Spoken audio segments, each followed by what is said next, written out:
नमस्कार। Grand news के खास कार्यक्रम रूबरू में हमारे साथ स्टूडियो में मौजूद हैं दुर्ग जिला भाजपा के मीडिया प्रभारी के.एस. चौहान जी। हमारे स्टूडियो में स्वागत है।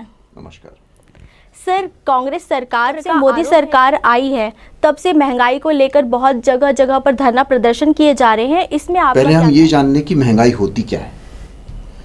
महंगाई सिर्फ खर्चा बढ़ने को महंगाई नहीं बोल सकते। खर्चा और आय ये दोनों मिला के अगर कोई सामंजस्य होता है उसके बाद महंगाई की बात की जा सकती है कि महंगाई होगी कि नहीं होगी। मान लीजिए कि आज से 10 साल पहले कोई व्यक्ति 8 घंटा काम करके अगर 4 लोगों का पेट पाल रहा है या 4 लोगों की आजीविका चला रहा है, आज भी अगर मान लीजिए कि वही आदमी उसी कार्य क्षमता से 8 घंटा अगर वो काम करके 4 लोगों का, तो इसको आप महंगाई नहीं बोल सकते हैं। और महंगाई एक विकास का, महंगाई अगर बढ़ती भी है तो वो विकास का एक स्तर होता है। यहाँ से ज़्यादा तो महंगा हांगकांग में 73 रुपये लीटर पेट्रोल है, 450 रुपये की एक कप कॉफ़ी अमेरिका में मिल। या विकास का जो मापदंड है वो हम खर्च कितना करते हैं उस पे होता है और हमारी इनकम कितनी होती है उस पे होता है। अब मैं आपसे बात करूंगा कि जो हमारी इनकम पर कैपिटा थी, आज 2015 में हमारी इनकम पर कैपिटा थी 86,000 रुपये प्रति व्यक्ति पर सालाना, लेकिन आज है 1,26,000 रुपये। वो भी इस वजह से थोड़ी सी कम है क्योंकि वो कोविड का दौर जो आ गया 1.5 साल से जो हम लोग झेल रहे हैं उसके कारण आज कम है, नहीं तो ये कम से कम 1.46 लाख हो। दूसरी बात यह है कि परिस्थितियाँ, आज की जो परिस्थितियाँ जो हैं वो केंद्र सरकार के ऊपर ऐसी हैं कि फ्री वैक्सीनेशन देना है, उसके लिए 12,000 करोड़ रुपए सुरक्षित रखा गया है फंड कोविड के लिए। वो कहाँ से आएगा?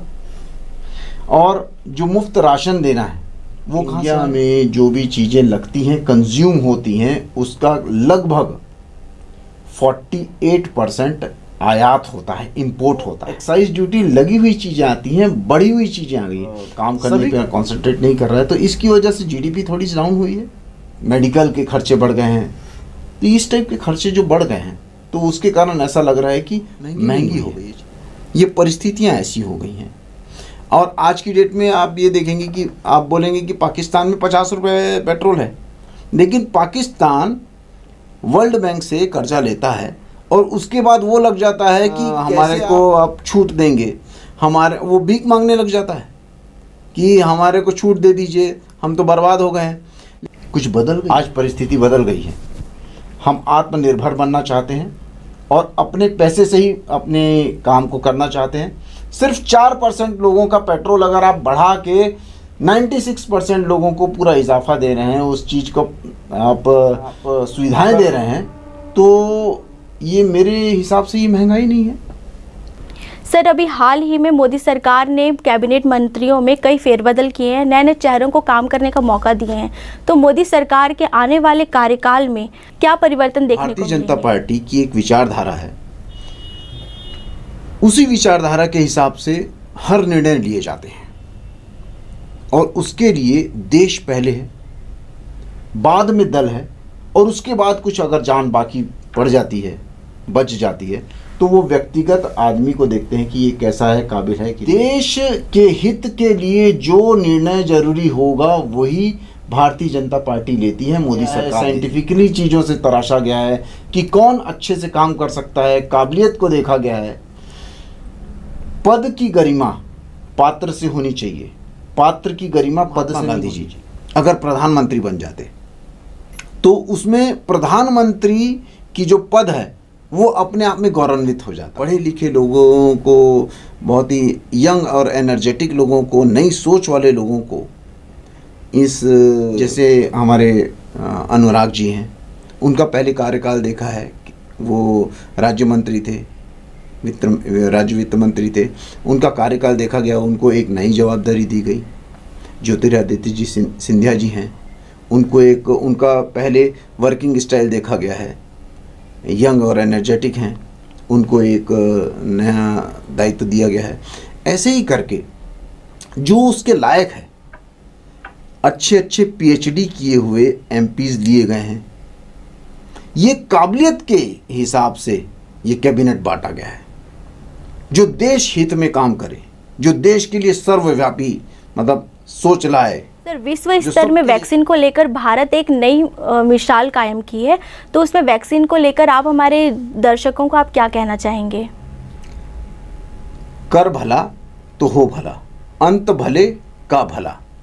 जब मोदी सरकार वैक्सीन दे रही थी, बाहर विदेशों में वैक्सीन दे रही थी, क्योंकि हम एक सोच के साथ चलते हैं कि वसुदेव कुटुंबकम, हमारे सनातन धर्म की जो एक विचारधारा है वो है वसुदेव कुटुंबकम।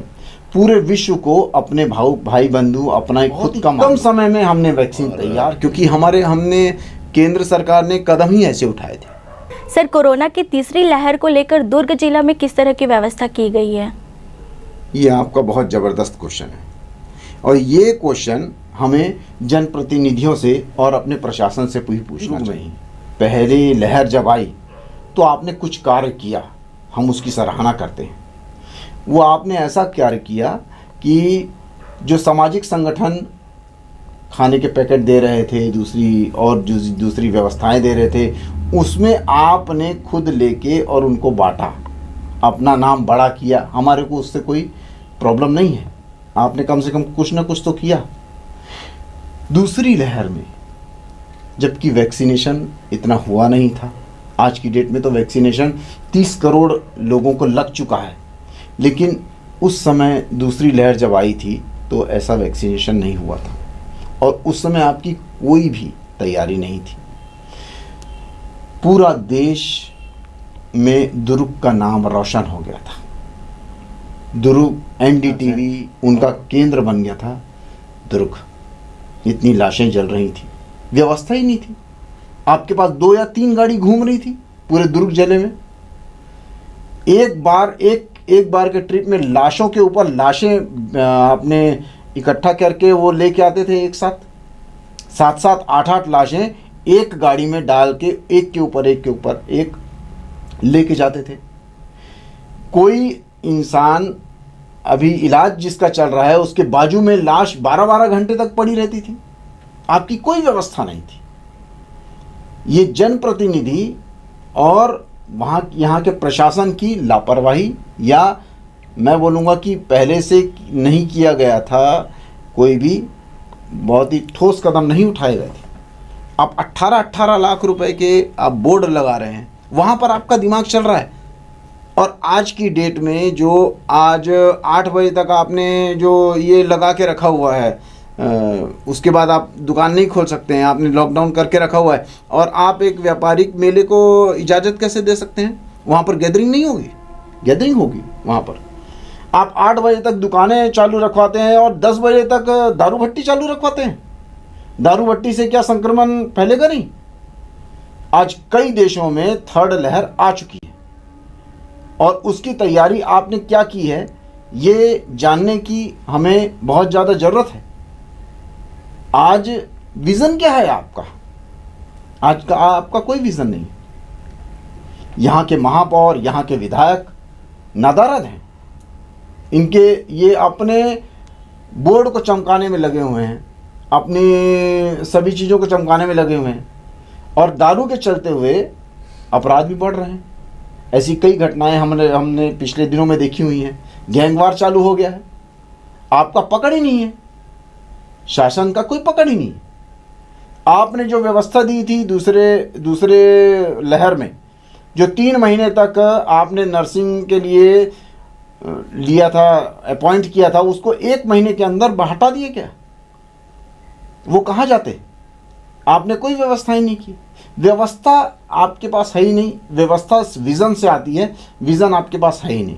आप सिर्फ अपनी राजनीति को चमकाने के लिए लगे हुए हैं, और आपको कुछ नहीं चाहिए। आज की डेट में ये ज़ीरो अभी तक व्यवस्था है। जब लहर आएगी तो आप किसी बिल्डिंग को, पुरानी खंडहर बिल्डिंग को झाड़ पोंछ के बोलेंगे कि ये कोविड सेंटर है। कोविड सेंटर नहीं है वो वहाँ पर लोगों का इलाज नहीं हो रहा है, वहाँ पर ठीक होके नहीं जा रहे हैं, वहाँ पर से बीमार होके जा रहे हैं लोग। ऐसे हमने जो सरकारी अस्पताल की हालात देखे हैं, हमने लोगों को तड़पते हुए देखा है, बाहर दम तोड़ते हुए देखा है, ऑक्सीजन खींचते हुए देखा है। मरीज अगर है पड़ा हुआ है तो उसका ऑक्सीजन खींचते हुए देखा है, उसको बोला गया है कि आप दूसरी जगह जाइए, मरने की हालात में है। आप सरकारी अस्पताल में इस टाइप का व्यवहार करते हैं, ये अपने आप में दुर्भाग्यजनक है। और इसके लिए पूरी की पूरी जवाबदारी हमारी जनप्रतिनिधियों की है और हमारे प्रशासन। उस समय ये बोलने का समय नहीं था, लेकिन आज बोलने का समय है। आज मेरे को बोलना पड़ेगा कि आप पूरी तरह विफल थे दूसरी लहर में, और अब विफल ना हो इसका आपको ध्यान रखना पड़ेगा। यश चौहान जी, आप हमारे स्टूडियो में आए और मोदी सरकार के नए परिवर्तनों और बढ़ते महंगाई के बारे में आप हमारे स्टूडियो में खास बातचीत की, उसके लिए बहुत बहुत धन्यवाद। आपका भी बहुत बहुत धन्यवाद।